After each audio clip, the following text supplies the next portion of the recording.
আমি চিৎকার করে কাঁদিতে চাইয়া করিতে পারিনি চিৎকার, বুকের জ্বালা বুকে চেপে আজ করিতেছি ধিক্কার।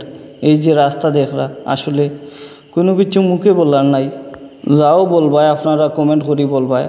আর দেখো আসসালামু আলাইকুম ওয়া রাহমাতুল্লাহ।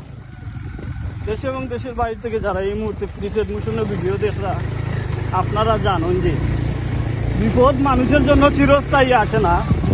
কিন্তু আজকে আমার বাতিরা শিপনের যে কথা কইল, আমরা হয়তো 150 টাকার ওষুধের লাগি যাইতাম যাবো বাজার, কিন্তু সে দাবি করলো কয় টাকা, 2000 টাকা। কিন্তু এই বিপদ কিন্তু আমরা জন্য চিরস্থায়ী নাই। এটা হয়তো আজ না খাইলে আমরা ইয়ে দিব। এর জন্য আমি চিন্তা করলাম যে 7 যদি মোটর সাইকেল দিয়েও যাই, তা হয় আমাদের 2000 টাকা খরচ হবে না, মিনিমাম 100 টাকা খরচ হবে।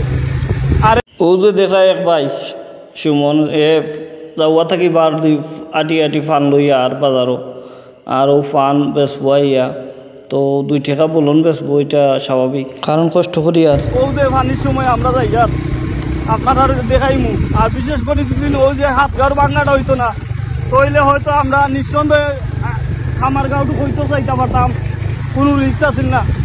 কিন্তু এখন ভাগ্যবশত হাত গাঁর তলে আমরা গাড়ি থুইয়া যাওয়া লাগবো আর কি। এটা আসলে দুঃখজনক। এই যে পানি মুখে দেখে আমি যাই, আর এই যে দেখরা প্রচন্ড কষ্ট ওর আমার, এই কষ্টর মধ্যে দেখার মতো কেউ নাই। আমি ছাতক উপজেলার সংশ্লিষ্ট যারা আছো, কর্তব্যরত দায়িত্বরত, তাদের দৃষ্টি আকর্ষণ করে বলছি, হয়তো আপনারা আমাদের এই রাস্তার দিকে একটু নজর দেন। না হয় ছাতক উপজেলার যারা সংশ্লিষ্ট আছো, কর্তব্যরত আছো, তারা আপনারা আমাদেরকে নৌকায় যাতায়াত করার জন্য একটা ব্যবস্থা করে দেন, নদী খনন করে দেন, যাতে আমরা শান্তি মতন যাওয়া বাজার যাতায়াত করতে পারি, অসুবিধা না হয়।